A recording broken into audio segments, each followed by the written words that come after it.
Um dos problemas que nos leva a ter dificuldade de entender a Bíblia é o contexto no qual ela foi escrita. Eu vou mostrar para vocês alguns slides aqui, vocês vão me ajudar. Cadê a imagem ali? O que significa isso? Não precisa nem explicar, né?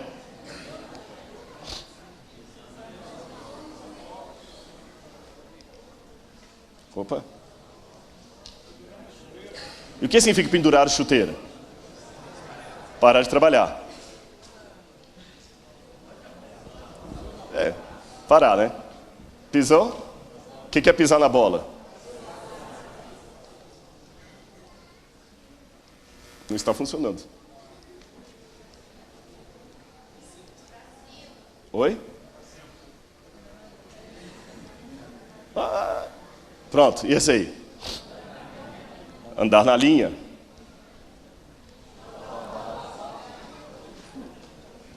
Aí. Dá o John sem braço.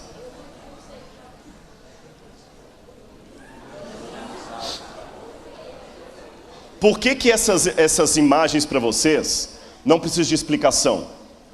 Porque vocês são, na sua maioria, se não todos, brasileiros que falam português como língua primária, um português de hoje, não é um português de Camões, e que conhece essas expressões. Agora atenção.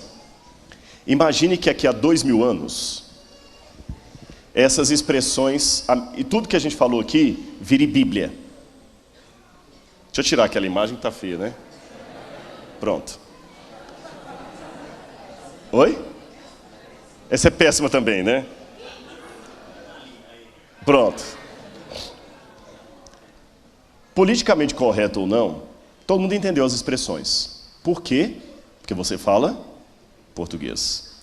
Agora, imagine que daqui a 2000 anos, essas expressões virem Bíblia e estejam sendo usadas numa igreja. As pessoas vão tentar entender se o João sem braço é alguém realmente que perdeu um membro ou é outra coisa. E quem sabe alguém vai fazer uma pergunta para o pastor: o que significa chutar o balde? Pendurar a chuteira?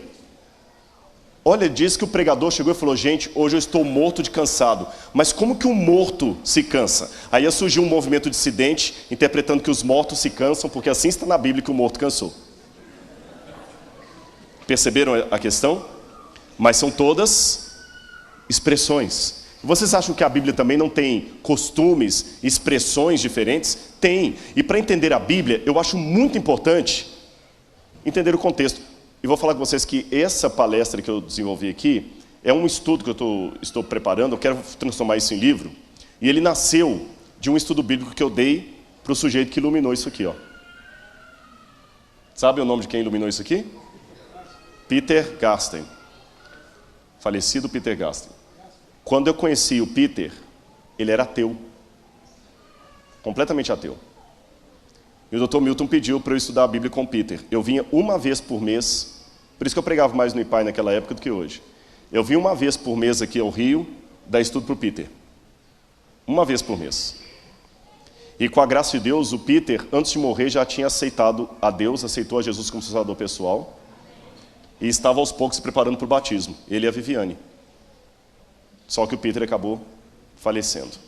Mas ele não morreu sem primeiro deixar a marca dele aqui na igreja. E graças à intercessão dele com Oscar Niemeyer, nós temos hoje 3 plantas de igreja adventista feitas. Uma vai ser aqui no Rio de Janeiro. Uma planta feita por Oscar Niemeyer custava mais de 300 mil reais.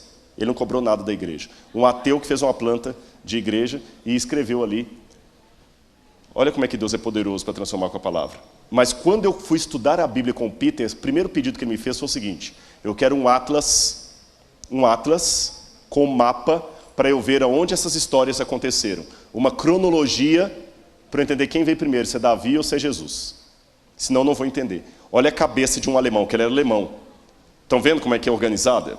Então, a partir daquele estudo com o Peter, eu estou desenvolvendo para a igreja um estudo contextual da Bíblia, onde a gente pode pegar expressões e explicar. Isso ajudará a esclarecer muitos problemas que as pessoas levantam aí, de várias naturezas. Então, vou dar alguns exemplos para vocês. O microfone sem fio está aí, pastor? Eu queria a participação de alguns, Eu queria que alguém já abrisse para mim Jeremias 1,17 e outro 1 Pedro, mas bem rápido. 1 Pedro 1, verso 13. Eu até dei esse estudo também lá em Botafogo, vocês vão ver de novo, eu peço desculpas por isso. Quem já encontrou, só levantar a mão, que o microfone... Lá no fundo, ali, ó. Naquela direção ali, ó. Ali, ó. Aqui, ó. Lê Jeremias 1,17 e outro vai se preparando em 1 Pedro 1, verso 13. O meu foi Pedro. Tudo bem, então Jeremias está aqui na frente. Tu, pois, cinge os teus lombos e levanta-te, e dize-lhes tudo quanto eu te mandar. Não desanimes diante deles, porque eu farei com que não temas na sua presença. Da próxima você vai ler, tá bom? Que já marcou lá. Já vai procurando o próximo. Cinge os teus lombos e levanta-te. E o que diz lá em Pedro? Portanto, agora estejam prontos para agir, estejam alertas e coloquem toda a sua esperança na graça de Deus, que será dada a vocês quando Jesus Cristo voltar. Interessante a expressão estejam prontos para agir. Em algumas traduções traz, cingindo os lombos do vosso entendimento. Percebeu que a sua tradução já deu uma explicada. O que é cingir os lombos? Que Deus falou para o profeta, cinge os lombos, levanta-te. O lombo é quê? Qual que é a região lombar? Os rins, né? Cingir os lombos. Naquele tempo, os homens usavam aquelas túnicas compridas, túnicas talares. Principalmente quando era alguém assim de autoridade. Mas na hora de trabalhar no campo, na hora de levantar para uma guerra, para correr, para qualquer coisa, para viajar, ele tinha que levantar aquilo para ficar com as pernas livres para poder correr. Então ele fazia uma espécie de fraldão aqui. Ele pegava aquela túnica, amarrava nos rins, aqui na cintura, cingia. Cingir é amarrar um pano aqui. Cingir. Ele amarrava o pano aqui, algumas expressões trazem amarrando os rins. Aí ele estava pronto para sair para a batalha, como vocês podem ver ali, ó. Estão percebendo aqui, ó? Ó. Então ele amarrava, e ele, naquela própria cinto que ele fazia com a roupa aqui, ele podia colocar uma garrafa para levar água, ele podia colocar um pequeno faca para se proteger de animal ou de bandido na estrada, ele podia colocar um utensílio para levar azeite para machucado, igual do bom samaritano. Então cingir os lombos significa preparar para partir, preparar para uma guerra, preparar para uma ação, preparar para o combate, preparar para a colheita. Virou uma expressão idiomática, cingindo os vossos lombos. Viu como é que ficou mais fácil entender agora? É como se fala assim, olha, pé na tábua, vamos embora. Outra expressão da Bíblia. Isso aqui eu vou passar. Opa, está muito rápido aqui. Ok. Agora 2 Coríntios capítulo 2, verso 5. Ela ali, ó. 2 Coríntios capítulo 2, verso 15. 2 Coríntios capítulo 2, verso 15.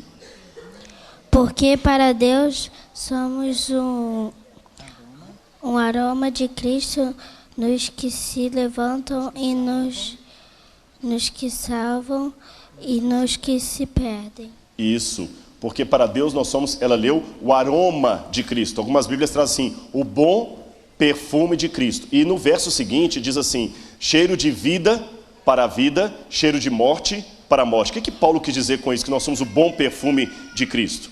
Paulo escreveu isso no contexto romano, do Império Romano. E todas as pessoas que liam aquilo já estavam acostumados a ver as paradas militares que os romanos tinham quando voltavam de uma guerra. Aqui, por exemplo, eu tenho Adriano, que viveu depois de Paulo, voltando de uma batalha militar, e ele tem aqui os cavalos, um trombeteiro que vai à frente dele, anunciando que ele está voltando, e o imperador aqui. Por isso que à volta de Jesus também vem a imagem de um anjo com uma trombeta na frente. Porque Deus usou as imagens daquela época para significar o fim dos tempos. Peraí, Rodrigo, você está tirando meu chão? Significa que não vai ter um anjo de verdade com trombeta? Eu não quis dizer isso, mas ao mesmo tempo eu quero dizer que eu não vou me surpreender se a trombeta for apenas um símbolo. Deixa antes de dar essa explicação, explicar para você uma coisa. Imagine que Deus pegue, eu pegue um índio da floresta amazônica e traga esse índio que nunca viu civilização até o centro do Rio de Janeiro. Até o centro. Aí eu tiro a venda dos olhos do índio e deixa ele durante 2 horas contemplar todo o centro do rio. Carro, sirene, mototáxi, gente gritando, gente passando, na hora do caos ali, sabe? Avião passando, ele vai ficar assustado com tudo que ele viu, porque ele nunca imagina, é muita coisa para a mente dele. Aí eu coloco de novo a venda nos olhos do índio, o levo lá para a tribo e tiro a venda dos olhos dele. Assim que ele voltar a enxergar de novo no meio dos seus, ele vai estar tão extasiado com o que ele viu que ele não vai aguentar ficar calado. A primeira vontade dele é contar. Mas quando ele abrir a boca para contar, o que vai faltar? Palavras, imagens. Então o que ele vai fazer? No desespero, ele vai tomar emprestado do conhecimento, e mesmo que ele contasse o que ele viu como nós conhecemos, os outros não iam entender. Então ele pega as coisas da mata, que os outros estão acostumados a ver, e faz uma comparação para passar para eles uma realidade muito maior. Entenderam o ponto? Como o profeta é como um índio, que viu o céu, viu a eternidade. Então ele contou dentro da roupagem do primeiro século. Por exemplo, quando eu vou para a ilha de Patmos, eu surpreendo, se alguém viajar comigo para lá, já vou quebrar a surpresa. Que eu levo o pessoal para a ilha de Patmos. E a primeira coisa que eu gosto de mostrar para as pessoas ali é o mar em volta da ilha de Patmos. E a ilha de Patmos realmente é inóspita. Ela é grande, mas é inóspita. Nem água potável tem lá. E eu falo assim, imagina João preso aqui. Esse mar enorme em volta dele. Esse mar era a prisão natural dele. Saudade de casa, da língua dele, dos amigos, dos queridos, da liberdade que ele tinha.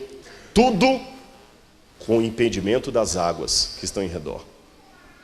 Esse mar para ele era uma visão caótica, de separação, de saudade, de tristeza. Por isso que quando Deus dá para ele a visão do novo céu e da nova terra, diz, eis que veio um novo céu e uma nova terra. Porque o primeiro céu e a primeira terra passaram e o mar já não existe. Faz sentido. O mar de prisão. Não significa que não vai ter praia no céu. Entenderam? Então, da mesma maneira, o trombeteiro ia à frente do rei. Eles também viram um anjo com uma trombeta.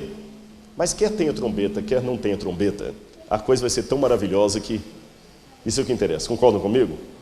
Não vou ficar pegado a detalhes. Eu sei que qualquer coisa que eu imaginar da volta de Jesus, por melhor que seja, não vai chegar nem no rascunho. Isso que importa. Agora, vamos continuar. O imperador voltava, e quando ele voltava da batalha, ele passava pelo Arco do Triunfo, e na parada militar eles levavam geralmente os cavaleiros, os carros, os espólios de guerra, e logo atrás vinham os vitoriosos soldados e alguns acorrentados, que eram os líderes apanhados do outro inimigo, que eles levavam para morrer em Roma. Roma não costumava matar os seus líderes, os líderes inimigos no campo de batalha, mas levavam para matar em Roma. Nesse momento, imagine, alguns vitoriosos, outros sabendo que iriam morrer. Algumas moças iam junto com a parada militar, jogando incenso e perfume na multidão. E a multidão sentia aquele cheiro de perfume gostoso, que para uns era o cheiro da vitória, para outros da derrota. Para os soldados, o cheiro de vida para a vida, mas para os que estavam condenados, cheiro de morte para a morte. O mesmo perfume, com 2 sentidos de cheiro diferentes. Paulo, sabendo disso, fala, nós também somos o bom perfume de Deus em Cristo. Para uns, cheiro de vida para a vida, para outros, cheiro de morte para a morte. Quando Cristo voltar com poder e grande glória, vencendo a batalha do bem contra o mal, aquela mesma cena que para um será o triunfo, para outro será a derrota. Entenderam a explicação? 2 Coríntios, capítulo 4, verso 7. 2 Coríntios, capítulo 4, verso 7. Pode ler? Mas temos esse tesouro em vasos de barro, para mostrar que este poder a que tudo excede provém de Deus, e não de nós. Nós temos esse tesouro conservado em vasos de barro, para mostrar que a excelência do poder não está em nós. No tempo que Paulo escreveu isso, eu já tinha a oportunidade de encontrar em escavação arqueológica moedas. Eu já encontrei moedas em escavação arqueológica. E muitas vezes a moeda está dentro de um vaso de barro. Eles pegavam o vaso de barro enchiam de moedas ali, era a economia dele, como se fosse o cofrinho dele. Ele cobria aquilo ali, ninguém está olhando, enterrava no fundo da casa. Ele enterrava ali, porque uma vez enterrando, estava protegido. Se houvesse qualquer situação emergencial, ele ia lá, desenterrava aquele tesouro e podia ir embora. Entenderam a questão? Esse costume de enterrar tesouros, porque não havia banco como tem hoje, as pessoas enterravam mesmo. Explica algumas passagens da Bíblia. Jesus falou o seguinte, que um homem foi para uma viagem e deu para cada um dos servos dele alguns talentos. Alguns negociaram o talento, mas um deles fez o quê? Enterrou. Olha o costume, enterrou, para devolver quando o dono voltasse. Jesus também falou o seguinte, não acumuleis para vocês tesouros na terra, onde a traça corrói e o ladrão rouba. Acumuleis tesouros no céu. Jesus também falou de um homem que tinha um campo com uma pérola preciosa. Pérola não dá em campo, pérola dá em ostra, no mar. Mas aquele campo tinha uma pérola e o homem vendeu tudo para comprar o campo. Por quê? Alguém que tinha aquela pérola de grande valor enterrou ali. Entenderam então as explicações? Paulo então, sabendo que as pessoas colocavam moedas nos jarros de barro, falou, nós temos esse tesouro conservado em vasos de barro. Perceberam a imagem? O que vale não é o vaso, mas o que está dentro dele. Da mesma maneira, esse corpo é como se fosse aquele vaso de barro. A excelência do poder e o tesouro está dentro, está aqui dentro. Outro que nós podemos pegar, já que eu li a passagem do arrebatamento, sabe o que é isso aí? Já dei a dica. Eu falei que eu li a passagem do arrebatamento. Não, azeite não. É um moinho. É um moinho. Esse moinho está na cidade de Cafarnaum. Aqui é a parte superior dele e aqui é a parte inferior. Vou mostrar as luzes aqui, ó. Aqui, ó. Isso é em Cafarnaum. A parte de cima e a parte de baixo. Eles colocam uma sobre a outra assim. E aonde está marcado aqui, eles colocavam 2 pedaços de madeira e iam rodando e triturando tudo aquilo. Esse era um tipo de moinho. Havia outro moinho menor, que você usava com a mão mesmo para fazer farinha para pão. Havia moinhos de pedra como esses. Aqui mostra uma egípcia fazendo pão. Agora o que chama atenção é que geralmente quem trabalhava no moinho era mulher. A mulher sempre que trabalhava no moinho, nunca o homem.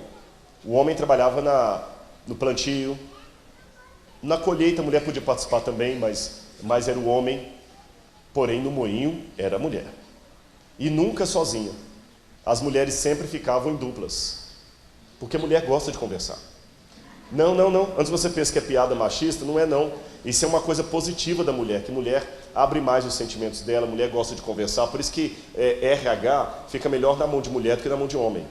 As mulheres têm mais interação social do que o homem. Por isso que a mulher gosta de conversar. Pode olhar, a amiga troca muito mais contato no WhatsApp, a gente é amigo, mas a gente conversa uma vez na vida, outra na morte e tudo, né? Se eu e o Dr. Milton fôssemos mulheres, toda semana a gente estava falando 1 hora no telefone. Mas como a gente é homem, a gente se liga uma vez por mês, tal, e tá bom por aí. Entenderam a questão? Quando você tem um amigo, e assim, uma mulher é diferente. Já que as mulheres trabalhavam sempre assim no moinho, eu tenho até uma imagem aqui, você entende então a expressão que nós lemos. 2 estarão no moinho, 2 estarão no campo. Agora nessa parte final, eu quero falar com vocês aqui sobre a alimentação. Geralmente, havia 2 refeições por dia. Só 2. Uma pela manhã e outra à noite. Os únicos que tinham uma refeição ao meio-dia, que nós chamamos de almoço, eram os trabalhadores braçais. Esses tinham uma refeição extra na hora do almoço. Mas os outros não, era uma refeição pela manhã e uma refeição à noite. Agora, olha que interessante. Na nossa cultura, por questão de saúde, nós ensinamos que de manhã você deve comer como o quê? Rei. Ao meio-dia, como o quê? Príncipe. E à noite? Mendigo. Eles de manhã comiam como mendigo. Mas não por questão de saúde. É porque você não tinha certeza de que teria comida até a noite. Então é melhor comer pouquinho de manhã, porque você durante o dia pode procurar comida, do que ir dormir com fome. Dormir com fome é pior, você não dorme. Então, se você tem um pouco de comida, coma pouquinho de manhã e guarde um pouco para a noite.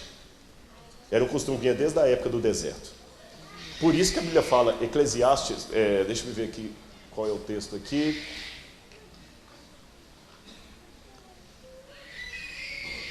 Deixa eu ver.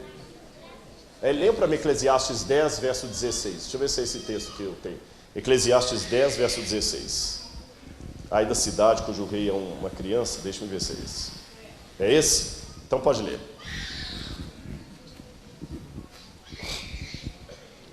Ai de ti, ó terra, quando o rei é uma criança e cujo príncipes comem de manhã. Olha, em algumas traduções traz assim: ai de ti, ó cidade, cujo rei é como infantil e os príncipes já banqueteiam pela manhã. Banqueteiam, comem demais pela manhã. Quer dizer, não é gente prudente que sabe poupar. Gasta tudo, depois não tem nada para a noite. Agora, como eram as práticas das refeições? Você primeiro tinha que lavar a mão. Quando alguém vinha em minha casa comer, havia algumas regras de etiqueta. Você vem comer em minha casa, em primeiro lugar, eu mando o empregado lavar os seus pés.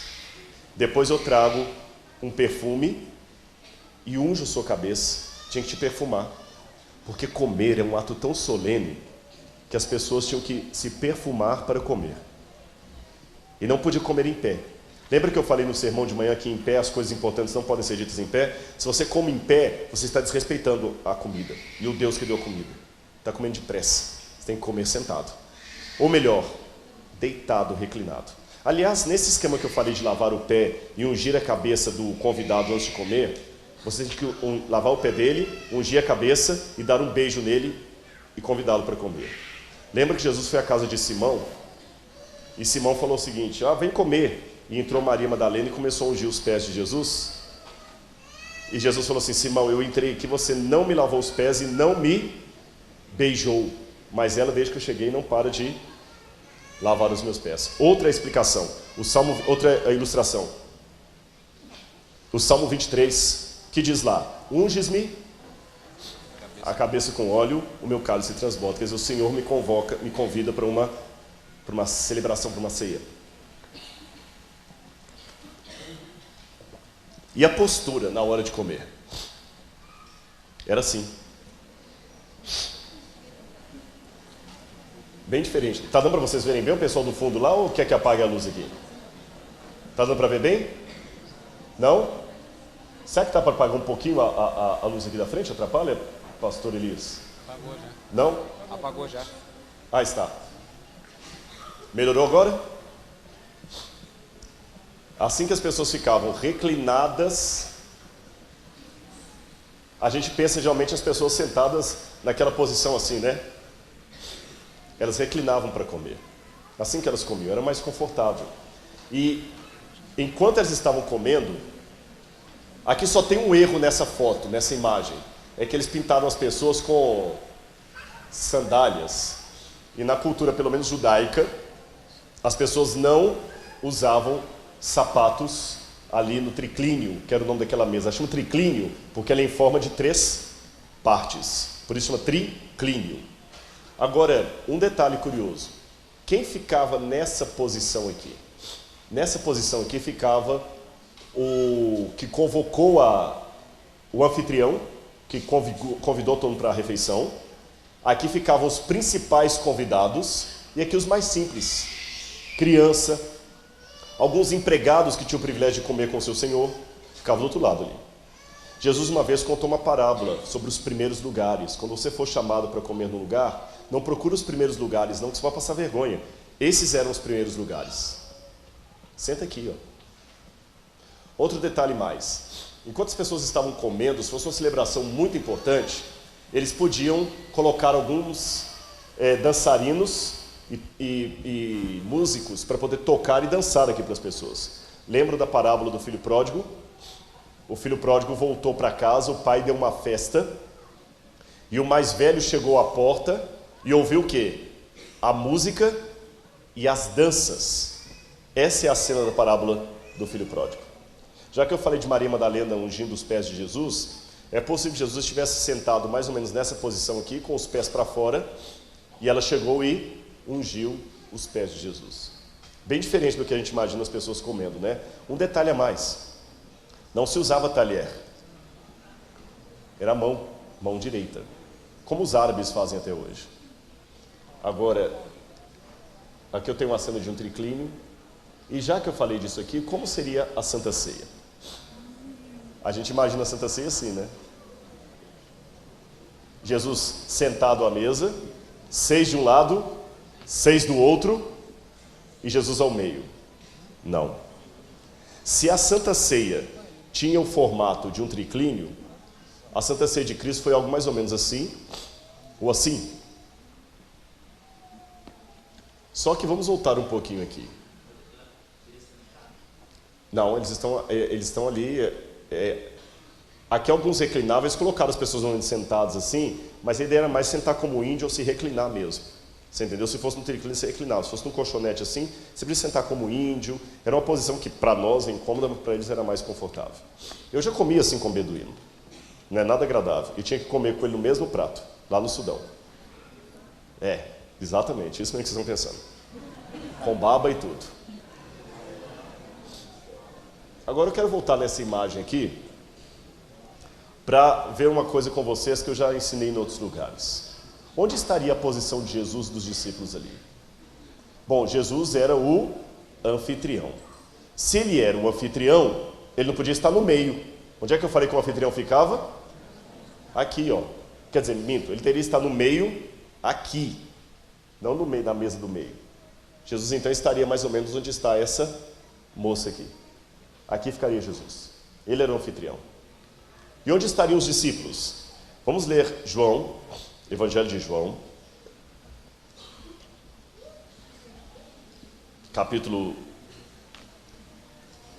Evangelho de João, capítulo 13, versículos 21 em diante. João, capítulo 13, versículos 21 em diante. Jesus lavou o pé dos discípulos, foi com eles à mesa, mais ou menos daquele jeito ali, e diz no verso 21, ditas estas coisas, angustiou-se Jesus em espírito e afirmou, em verdade vos digo que um dentre vós me trairá. Então os discípulos se olharam uns para os outros, sem saber a quem ele se referia. Ora, estava ali aconchegado a Jesus um dos seus discípulos a quem ele amava. Estava aconchegado. Esse aconchegado é reclinado no peito de Jesus, no lado do coração. Quem poderia ser? João.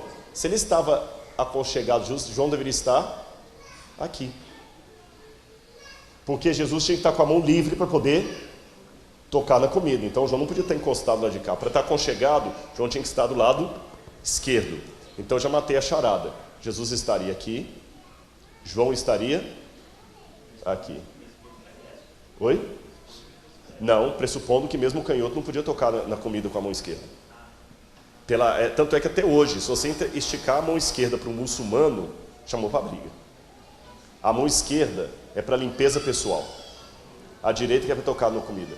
Por isso que em alguns países muçulmanos, quando o camarada rouba, eles cortam a mão do sujeito, porque aí ele só tem uma mão para tocar na comida e limpar o corpo. Aí ninguém come com ele mais, ele está excluído da comunidade para sempre. Essa é uma exclusão eterna. Agora, vamos continuar o texto. Verso 24. A este fez Simão Pedro sinal dizendo-lhe, pergunta quem ele se refere. Ora, a este fez sinal, fez Pedro sinal. Para Pedro fazer sinal para ele, Pedro não podia estar aqui. Senão falaria aqui. Não creio que Pedro também estivesse aqui, porque senão não diria que Pedro fez sinal. Fez sinal é quem está em frente, no grego, semeion. Pedro só poderia estar onde? Num desses 3 lugares aqui. Quem eu falei que ficava ali? Os mais simples. Olha que lição que Jesus dá a Pedro. E enquanto Pedro fez sinal, escuta, pergunta a quem ele se refere, Pedro aqui, Então aquele discípulo, reclinando-se sobre o peito de Jesus, perguntou-lhe: Senhor, quem é? Respondeu Jesus: é aquele a quem eu der um pedaço de pão molhado. Tomou, pois, um pedaço de pão e, tendo molhado, deu a Judas, filho de Simão Iscariotes. Para Jesus poder usar a mão direita, molhar e dar para alguém, Judas tinha que estar onde? Do outro lado. O que a gente percebe? Até o final do seu ministério, Jesus instou com o Judas e o colocou em posição privilegiada. Judas não traiu Jesus porque Jesus falhou com ele. Porque Jesus, pelo contrário, até o final Jesus lutou com Judas.